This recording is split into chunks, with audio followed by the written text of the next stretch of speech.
신약 성경 마가복음 6장 45절에서 52절의 말씀을 제가 봉독에 올리겠습니다.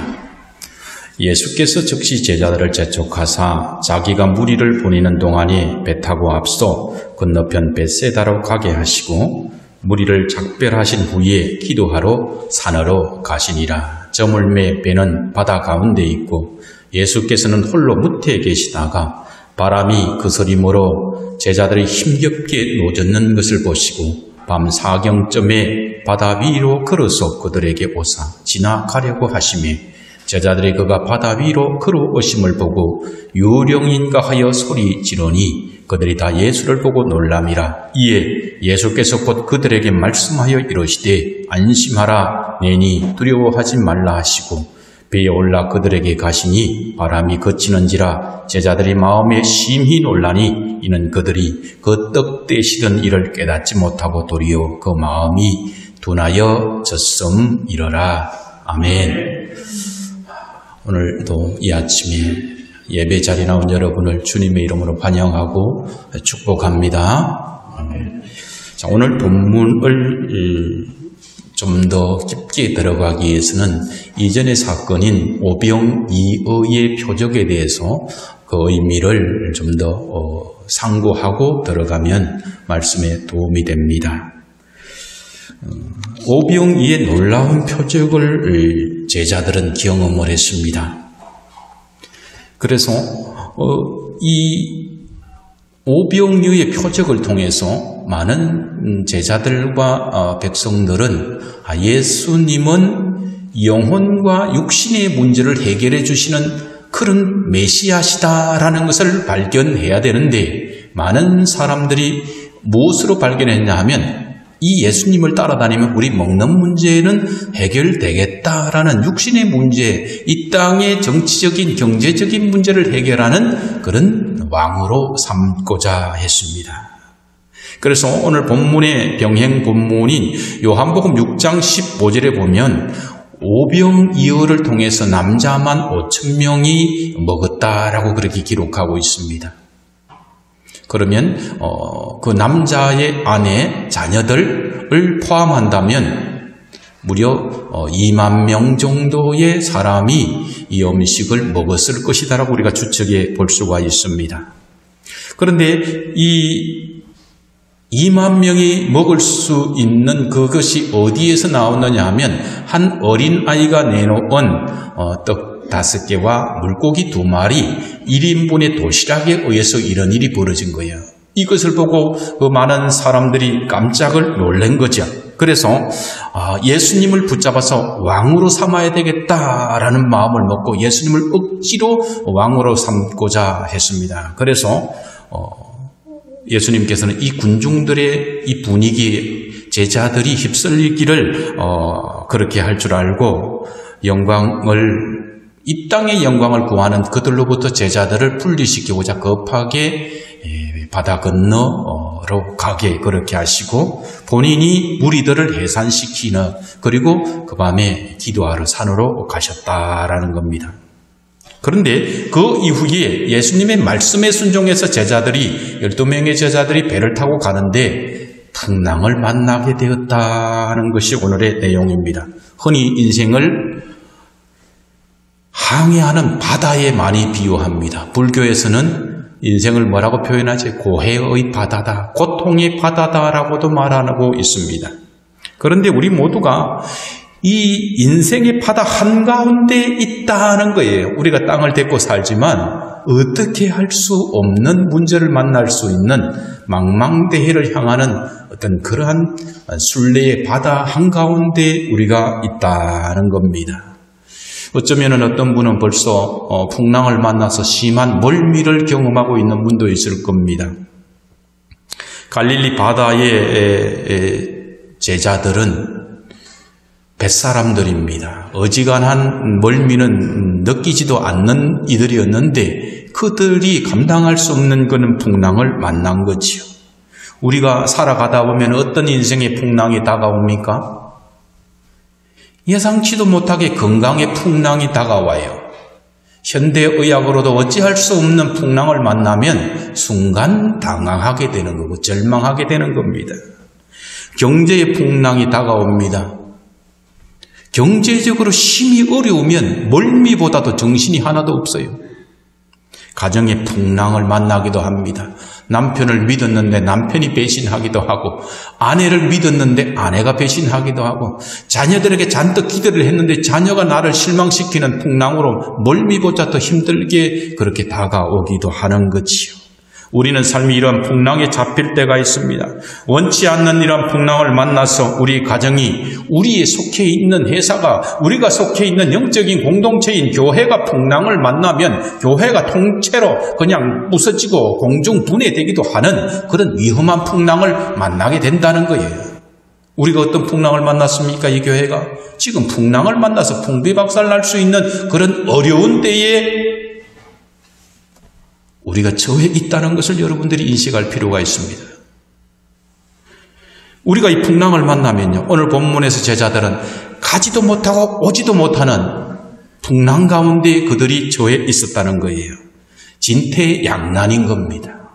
그래서 오늘 말씀을 통해서 우리가 인생의 바다에서 심한 풍랑을 만나고 역풍을 만났을 때에 이 인생의 문제, 건강의 문제, 사업의 어려움의 문제, 자녀들의 가정의 어려운 문제를 어떻게 해석하고 어떻게 헤쳐나갈 것인가에 대한 가르침을 받기를 주님의 이름으로 축원합니다. 처음 말씀드리는 것은 이 제자들이 만난 풍랑은 주님의 말씀에 순종해서 갔는데 풍랑을 만났다라는 점입니다. 제자들도 은근히 예수님이 왕이 되고 임금이 되어서 이스라엘을 그런 통치하는 정치적인 그런 왕으로 되면 자기들도 뭔가 한 자리 하고 그런 것을 총리 자리를 하고 장관을 하고 그런 것을 원했을 겁니다. 그 분위기를 좀 더 즐기고 싶었을 거예요. 내가 예수님의 척근이다, 내가 최척근이다라는 그런 마음을 가지고 뭔가 즐기려고 하는데, 즐기려는 마음이 드는 순간 예수님께서 빨리 너희들은 배 타고 건너가라 고 분리시켰던 겁니다. 예수님이 왕이 되면 어떻게 돼요? 자기가 중용이 되는 거죠. 권력을 잡게 되고 명예를 잡게 되고 부를 거머쥘 수가 있기 때문에 예수님은 이들의 마음을 이미 아셨습니다. 그래서 예수님을 이 제자들을 건너편 베세다로 그렇게 가게 하셨습니다. 제자들은 날이 어둑어둑해지는 그 가운데도 예수님의 말씀에 불평하지 않았습니다. 이 분위기에 그냥 예수님 못 이기는 체하고 왕이 되시지요 말할 수도 있지만, 그러나 예수님 말씀에 순종해서 명령에 순종해서 배를 타고 떠났던 겁니다. 예수님의 말씀에 순종하여서 가니까 또 잘 돼요. 순풍이 불어가지고 적당히 하는데도 막 배가 쭉쭉쭉 나아가는 거예요. 그런데 어느 순간에 문제가 생기기 시작합니다. 이들은 갈릴리의 어부 출신이니까 어지간한 그런 파도에는 풍랑에는 익숙한 사람들입니다. 제자들의 그러했던 제자들에게 풍랑이 예사롭지 않는 풍랑이 일기 시작을 했습니다. 지금 우리 성도님들 중에도 인생의 바다를 항해하는 가운데 누군가는 순풍에 돛단 듯이 항해하는 분들도 있을 겁니다. 가정이 평안하고 건강하고 잘 됩니다. 자녀들이 기도한 대로 잘 됩니다. 취직이 되고 시험에 합격하고 이런 분들도 있을 수가 있습니다. 직장에서 승승장구합니다. 사업도 잘 풀릴 수가 있습니다. 지금만 같았으면 좋겠다, 너무 감사하다라는 마음이 있을 수가 있습니다. 하나님의 은혜입니다. 그런데 이런 때일수록 하나님의 은혜를 모르고 교만하면 안 된다는 겁니다. 내가 인생의 주인인 것처럼, 내가 기도하니까 다 되는 것처럼 생각하다 보면 문제가 되는 거죠. 더욱더 주어진 것에 기도하고 감사하면서 오직 나의 나 된 것은 하나님의 은혜인 줄로 고백하는 것이 바른 신앙인 줄로 믿습니다. 그런데 제자들에게 있어서 제자들이 가는 이 길에 순풍이 오래가지 못했다는 거예요. 47절에 보면 저물매라는 단어가 있습니다. 성경에서 어둠이라는 단어는 단순히 그냥 저녁에 어두워졌다는 의미가 아닙니다. 빛이 되신 예수님을 알아보지 못하고 영접하지도 않는 그 완악한 시대적 그러한 심령들을 말씀하는 겁니다. 빛이 되신 예수님을 알아보지도 못하고 영접하지도 않는 독특한 시대적 특징이 바로 어둠, 저물매라는 단어에 나타납니다. 요한복음 1장 5절에 빛이 어둠에 비치되 어둠이 깨닫지 못하더라고 말씀을 합니다. 한마디로 빛이 되시는 이 세상에 생명의 빛이 되시는 예수님이 오셨는데 여전히 영적인 어둠의 시대였다는 거예요. 예수님께서 오병이어의 표적을 보이셨는데 불구하고 백성들은 예수님이 어떤 분인지 실체를 바로 알지를 못했다는 거예요. 그러므로 우리는 여기에서 빛이신 예수님 없는 인생이 얼마나 짙은 어둠 가운데 항해하는 위험한 가운데 있고 풍랑을 만나게 될 것인가를 생각하고 밤바다에 풍랑을 만나는 위험이 예수님 없는 그러한 위험이다라는 겁니다. 항해를 하는데 등대에 불빛이 없으면 사방을 알 수가 없는 그런 가운데 빠지는 거예요. 예수님은 인생의 등대가 되시는 줄로 믿습니다. 그런데 어느 순간 바다에 반 정도 갔을 때, 시베리를 갔을 때에 갑자기 풍랑이 불고 역풍이 불기 시작을 합니다. 요한복음 6장 19절에 보면은 제자들이 시베리쯤 가다가 풍랑을 만났다고 설명합니다. 이제 노를 적당히만 저어도 순풍에 의해서 밀려가던 배가 최선을 다해서 노를 저어도 한 치 앞도 나가지 않는, 몇 시간 동안 노를 저어도 꼼짝으로 못하고 앞으로 가기는커녕 배가 풍랑에 휩쓸리고 물이 배 안으로 들어오는 그런 상황에 있었다는 겁니다. 이상한 것은 제자들이 예수님의 말씀에 순종해서 가는 항해의 길에 갑자기 풍랑과 역풍을 만났다는 겁니다. 평온하던 바다에 풍랑이 일어나는 것은 큰 바람이 불었기 때문에 그렇습니다. 실제 갈릴리 바다는 서쪽에는 지중해가 있고 동쪽에는 사하라 사막이 있습니다. 시리아 사막이 있습니다. 그래서 주위에 북쪽에서는 높은 산이 있습니다. 헐몬산에 차가운 공기가 있습니다. 그리고 이 갈릴리 바다는 지중해보다 200m 더 낮아야 더 깊습니다. 그래서 따뜻한 기온과 더운 기온이 만나면은 갑자기 돌풍이 일어나서 갈릴리 바다는 순간적으로 풍랑이 일어나는 그런 기류가 발생하기가 쉬웠습니다. 그래서 이러한 기류가 발생하게 되면 예기치 못한 돌풍이 발생하는데 지금 제자들은 이러한 돌풍 한가운데서 큰 풍랑을 만나게 된 것입니다.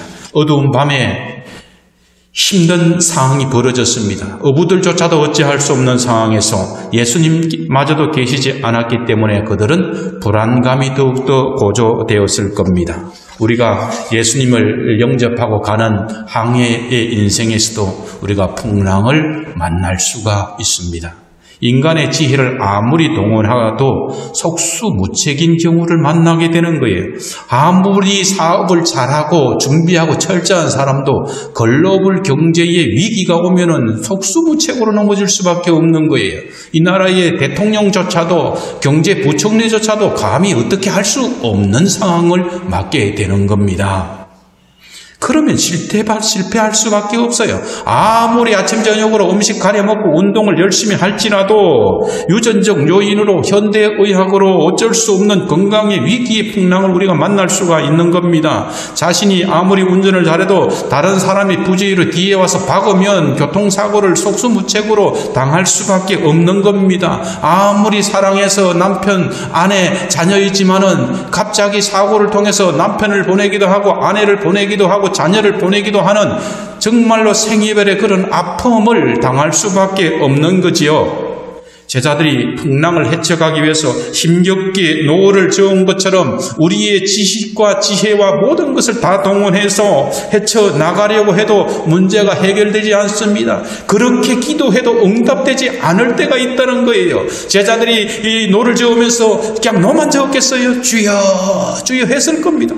그럼에도 불구하고 예수님은 도대체 뭐 하시는지 응답하지 않는 것처럼 우리 인생의 문제를 가지고 기도하고 씨름하고 기도의 노를 아무리 저어도 내가 인간적인 경험을 통해서 지식, 지혜를 총동원해서 헤쳐나가려고 해도 전혀 전진되지 않는 그러한 문제를 우리가 만날 수가 있다는 겁니다.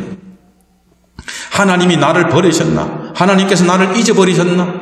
도대체 하나님은 어디 계신가? 살아계신 것이 맞는가라는 회의감이 들 정도의 어려움을 만날 수가 있다는 겁니다. 48절을 봅니다. 제자들의 힘겨운 사투가 새벽까지 이루어지는데 밤 사경까지라는 거예요. 밤 사경은 새벽 3시부터 6시 사이입니다. 이런 새벽까지 밤새도록 노를 저었어요. 뭔가 서서히 약간 밝아올 정도까지 열심히 노를 지었는데 한 치 앞으로도 나아갈 수 없는 그때에 힘겹기에 인생의 풍랑을 우리도 만날 수가 있다는 겁니다. 누가 인생의 풍랑을 만났습니까? 성경에 요셉은 인생의 풍랑을 만났습니다. 요셉은요, 아버지 야곱의 사랑을 독차지했던 사람이에요. 채색 옷을 입었어요. 형들은 다 양을 치러 나가는데 요셉은 보내지 않았어요. 집에서 사랑받고 있었어요. 그런데 그에게 인생의 풍랑이 왔어요. 아버지 말씀에 순종해서 형들에게 심부름을 갔는데 형들이 죽이려고 하는 거예요. 죽을 위기를 겨우 넘긴다가 싶더니 애굽의 노예로 팔아버렸어요. 애굽의 노예로 가가지고 열심히 해가지고 가정총무가 됐는데 엉뚱하게 강간범으로 몰려갖고 징역 10년을 은도받아서 감옥에 들어갔어요.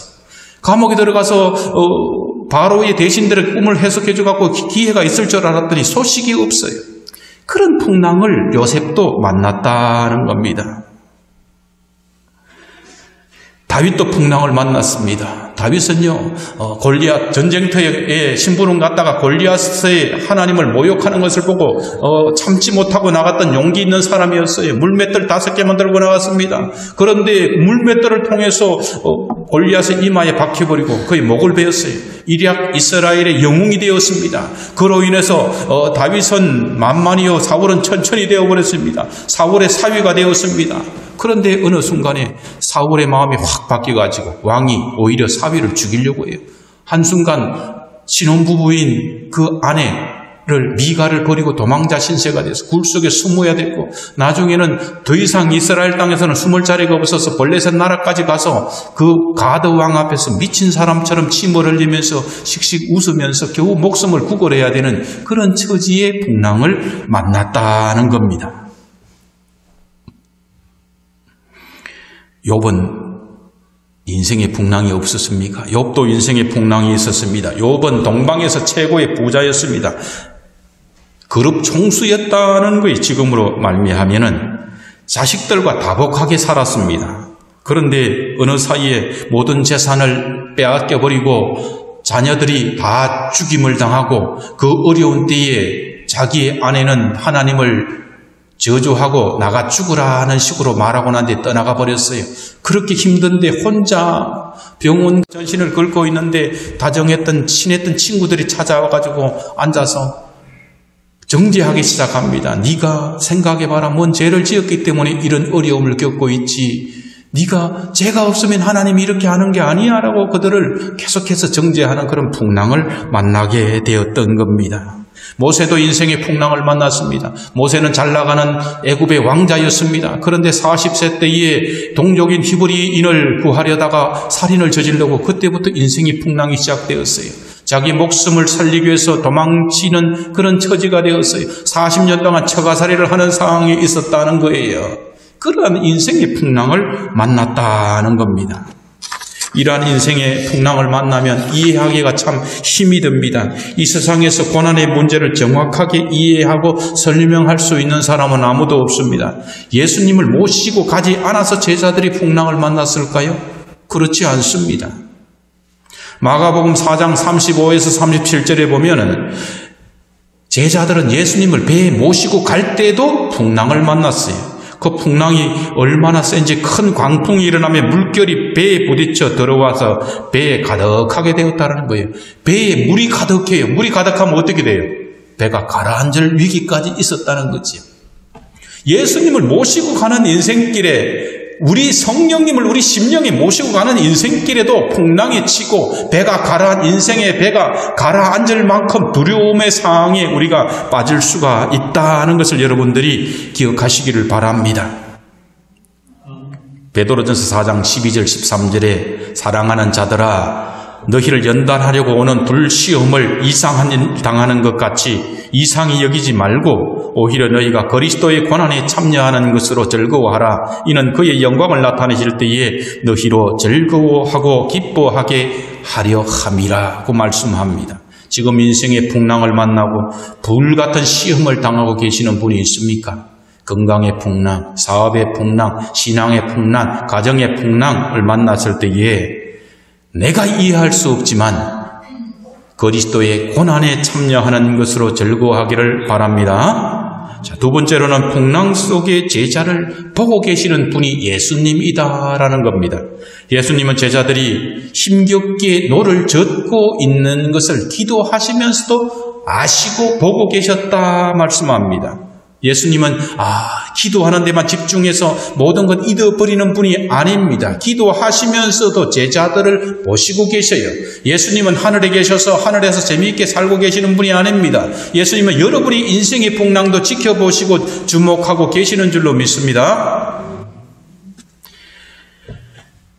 창세기 28장 15절에 보면은 야곱에게 말씀합니다. 내가 너와 함께 있어 네가 어디로 가든지 너를 지키며 너를 이끌어 이 땅으로 돌아오게 할지라 내가 네게 허락한 것을 다 이루기까지 너를 떠나지 아니하리라고 말씀합니다. 출애굽기 3장 12절에 모세에게 하나님께서 내가 정녕 너와 함께 있으리라 말씀합니다. 여호수아에게도 네가 어디로 가든지 내 하나님 여호와가 너와 함께 한다라고 말씀하고 있습니다.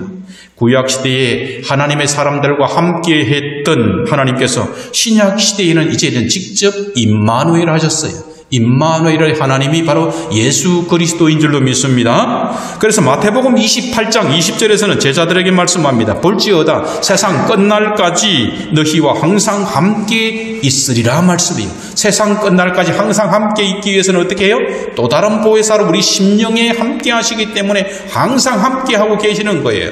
우리가 어려움을 겪고 하면은 예수님을 모시고 가던 제자들이 배에 넘치도록 풍랑이 물이 들어온 것처럼 우리가 성령님을 모시고 가는 인생의 이 항해에 있어서 내 인생의 가정이 파탄나는 것 같고 사업이 파탄나는 것 같고 교회가 엉망이 되어 다 깨어지는 것 같은 그 위기의 상황 속에서도 예수님은 평안했다는 거예요.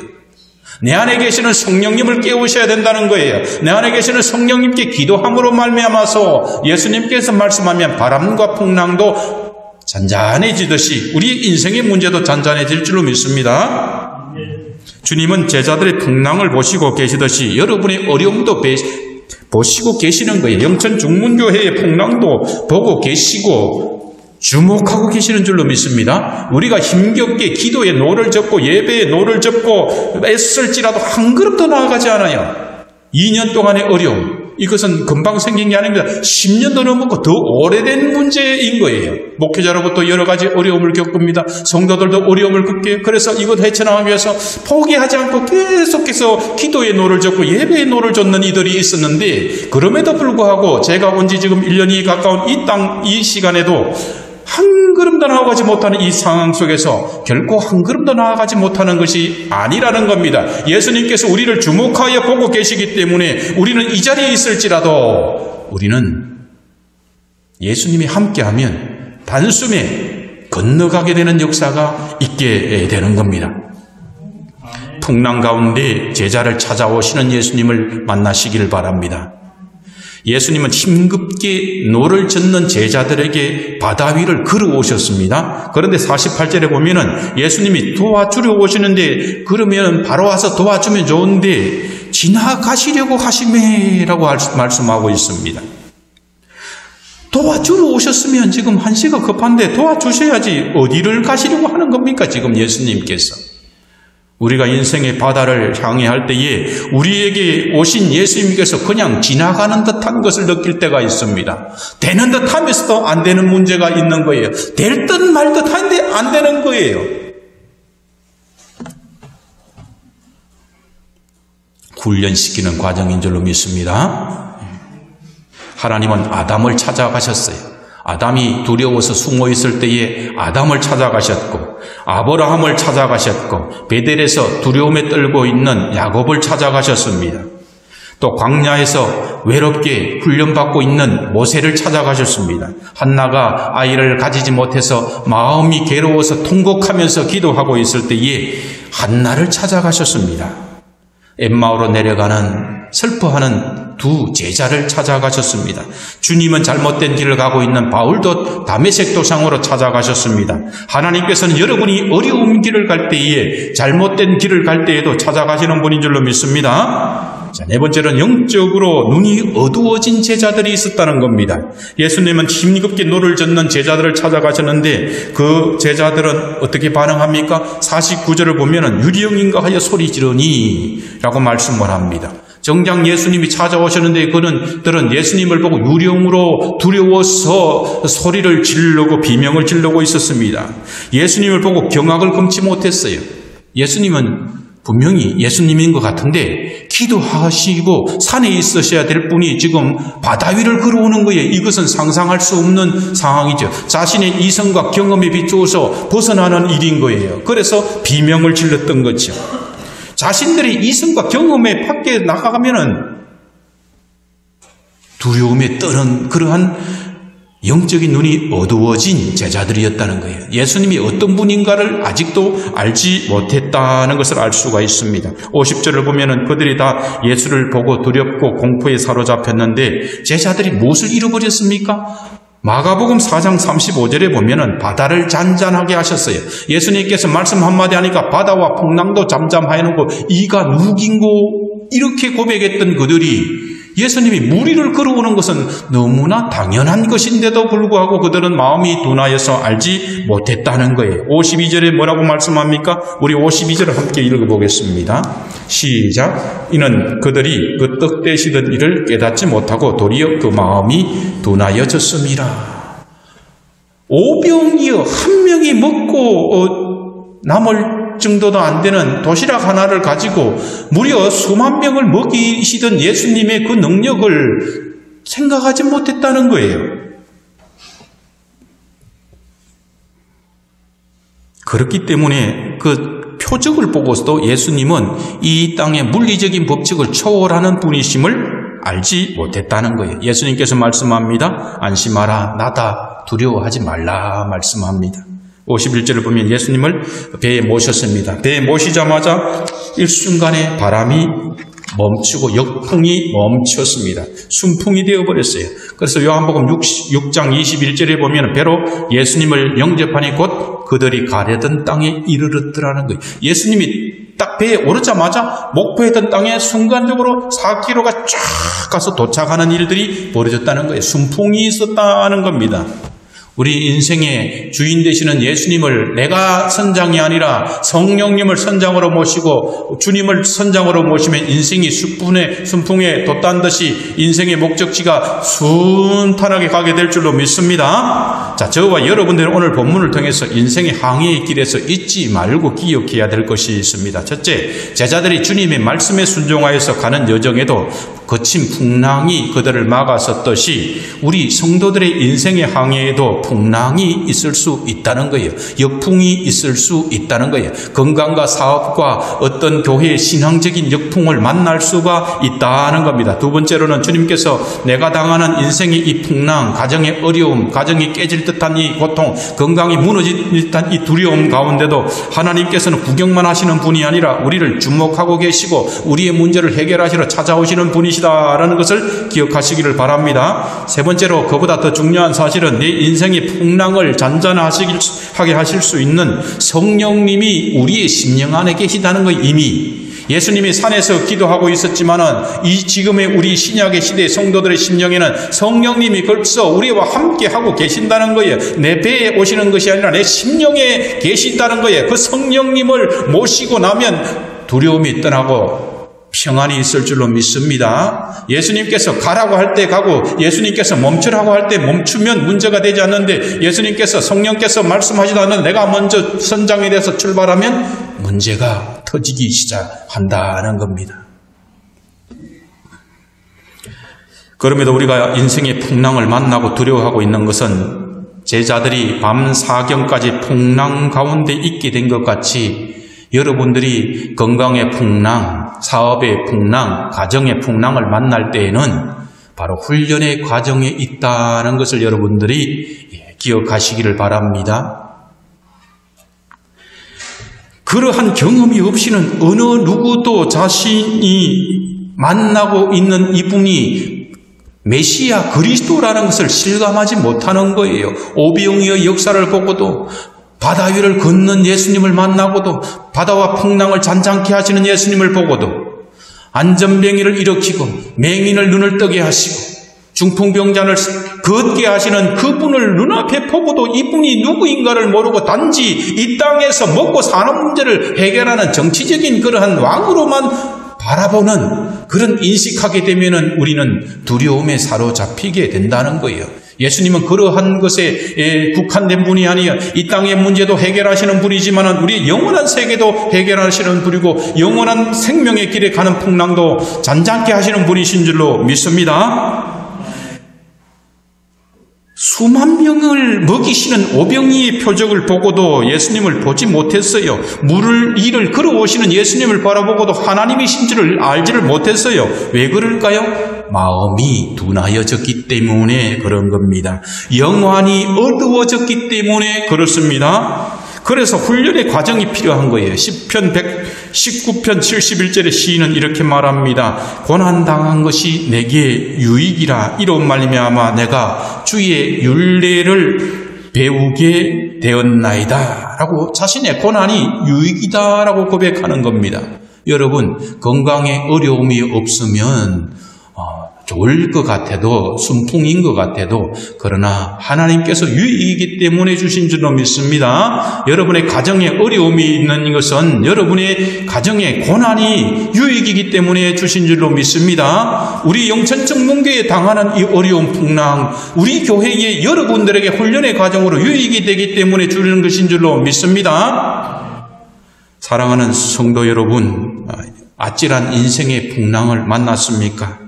지금 서 있는 곳이 한 발만 물러서면 한 발만 잘못 뛰면 절벽 위에 아찔한 가운데 위험한 가운데 있다고 느껴집니까? 건강에 이 풍랑이 한치만 잘못 뛰어도 넘어지면 끝장일 것 같은 위험에 있을 수도 있고 사업의 길에 풍랑을 만날 수도 있고 배우자나 자녀를 먼저 보내는 정말로 큰 상처가 되는 풍랑을 만났습니까?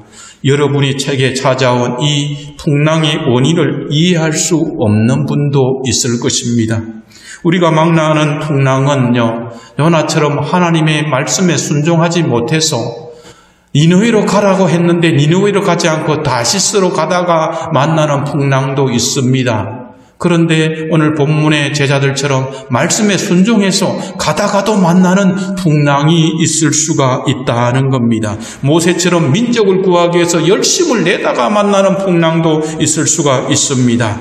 그러나 욥처럼 오직 아무런 잘못이 없음에도 불구하고 하나님의 영광을 위해서 인생의 심각한 풍랑, 사업의 풍랑, 가정의 풍랑, 친구들의 풍랑을 동시에 맞을 수도 있다는 점을 여러분 기억하시기를 바랍니다. 여러분이 인생의 풍랑이 요나처럼 불순종으로 인한 풍랑이라면 순종으로 돌이키기를 바랍니다. 모세처럼 인간적인 열심이라면 성령님보다 앞서시지 말기를 바랍니다. 원인을 알 수 없다면 욥의 풍랑으로 여길 수도 있고 하나님께 맡기며 하나님께 그 이유를 알려달라고 기도하시기를 바랍니다. 그러나 영적인 눈이 둔하여지고 마음이 둔하여지면 찾아오시는 예수님을 보고도 예수님이 문제를 풀려주려는 그 상황 속에서도 두려움을 느껴서 유령이다고 그렇게 비명을 질른 것처럼 하나님께서 문제 해결해 주시는 이 어떠한 상황을 보고도 두려움에 떨어서 꼼짝할 수 없는 오금이 저려서 그냥 덜덜덜 떠는 그러한 수준에 머물러 있을 수가 있다는 겁니다. 사랑하는 성도 여러분, 오늘 본문에 설교로 들어가기 전에 찬송가 373장처럼 인생의 순풍을 만났다면 감사하시기를 바랍니다. 그러나 인생에는 순풍만이 기다리고 있지 않고 역풍, 풍랑이 여러분들을 찾아올 수도 있습니다. 이 풍랑이 잠시 오고 가는 것이 끝나는 것이 아니라 밤새도록 풍랑이 쳐서 밤새도록 기도하고 10년을 기도하고 평생을 기도해도 해결되지 않는 새벽이 다가올 때까지 노를 저어도 되지 않았던 것들처럼 우리가 평생을 기도해도 기도에 응답이 없는 문제를 만날 수가 있다는 겁니다.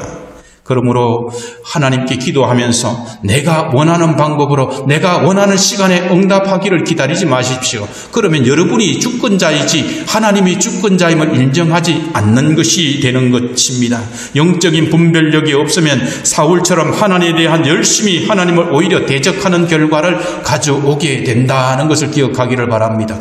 교회를 위해서 열심히 발언하고 교회를 위해서 내가 열심히 하는데 오히려 하나님의 입장에서는 하나님을 대적하고 교회가 나아가는 길을 방해하는 것일 수도 있다는 것은 사도 바울이 그렇게 신학적으로 뛰어나고 바리새인 중에 바리새인들이요 로마 시민권을 가진 가말리알의 최고의 학부에서 공부한 그도조차도 오히려 예수님을 대적하는 실수를 범했다는 것을 기억하시기를 바랍니다. 그러므로 다메섹 도상이 없는 사울의 삶처럼 하나님의 일에 하나님의 교회의 일에 대적하는 일이 되지 않도록 항상 겸손하게 말씀 앞에서 성령의 음성을 듣기를 주님의 이름으로 축원합니다. 내니 두려워하지 말라는 예수님의 말씀에 풍랑만이 잔잔해진 것이 아니라 제자들의 두려움도 잠잠해졌다는 것을 기억하기를 바랍니다. 인생의 풍랑 가운데 내니 두려워 말라는 주님의 음성을 듣고 영적인 눈이 열려서 훗날 이들은 가버나움의 회당에서 예수님 앞에 이렇게 고백합니다. 다 육신의 문제를 육신의 유익을 가지고 찾아왔던 이들이 떠나갈 때에 예수님께서 제자들에게 말합니다. 너희도 가려느냐 했을 때 베드로가 고백합니다. 영생의 말씀이 주께 있사오니 우리가 누구에게로 가오리이까.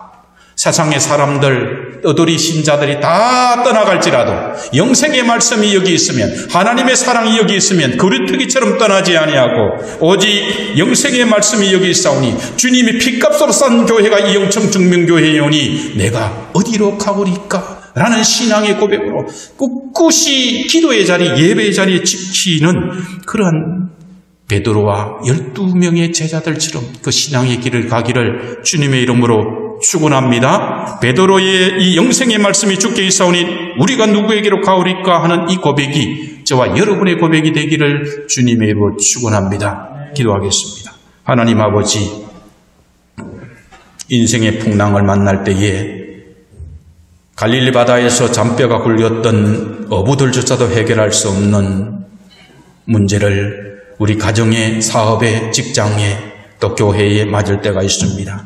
밤이 새도록 노를 저어도 해결을 하지 않는 그 순간 하나님은 무엇하고 계시는가? 하나님은 우리의 이 어려운 처지를 모르고 계시는가? 라고 인생의 풍랑을 만날 때에 제자들의 그 노젓는 모습을, 힘겹게 고생하는 모습을 바라보고 알고 계셨던 주님처럼 우리 인생의 풍랑의 문제도 우리 주님이 아시는 줄로 믿사오니 아버지 하나님, 우리의 가정에, 우리 교회의 사업에 이 어려운 풍랑 가운데 주여 속히 찾아주시고 우리의 영적인 눈이 밝아져서 예수님을 보고도 하나님의 상황 변화를 보고도 유령처럼 두려워하는 자가 아니라 주님을 평안한 가운데 맞아들이는 연천 둥문의 모든 성도들에게 성령님 주장하여 주옵소서. 감사하며 주 예수 그리스도의 이름으로 축복하며 기도드리옵나이다. 아멘.